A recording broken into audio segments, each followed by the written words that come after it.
పక్కనున్న దగ్గర మాట్లాడి చెప్పిండు పల్లరాజరెడ్డి బొచ్చు కుక్క లాంటివాడు మొత్తం అని చెప్పేసి మాట్లాడాడు. అవును, నేను కుక్కనే, డౌట్ ఏం లేదు.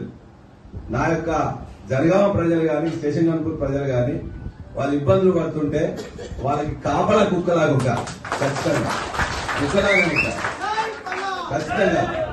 అదేవిధంగా ఇతని యొక్క భూములు మీకు తెలుసు 16 నెలల్లో ఎట్లా ఉన్నదో వాళ్ళందరూ కూడా ఇలా భూములు 100 ఎకరాలు 1000 ఎకరాలు ఇలా ముసల్తనానికి మొత్తం అటవీ భూమి ఉంటే కూడా మొత్తం చేసి ఆ అటవీ భూమిని కూడా మొత్తం కూడా కబ్జా చేద్దామని చెప్పేసి ఒక 25 ఎకరాలు ఒకరి మీద 25 ఎకరాలు ఒక పేరు మీద అలా చేసుకున్నారు. మరి ఆ భూములు కాపాడటానికి ఖచ్చితంగా రేస్ కుక్కలానే ఉంటా, ఖచ్చితంగా రేస్ కుక్కలా కూడా ఆ భూములను కాపాడటానికని చేస్తా. నేను బొచ్చు కుక్కని కావచ్చు, రేస్ కుక్కని కావచ్చు, విశ్వాసం ఉన్న కేసీఆర్ గారికి బీఆర్ఎస్ పార్టీకి విశ్వాసం ఉండే కుక్కనే ఖచ్చితంగా. ఈలాగా మాత్రం గుండె లెక్కను మాత్రం కాదు, ఇలాగా గుండె లెక్కను కాదు.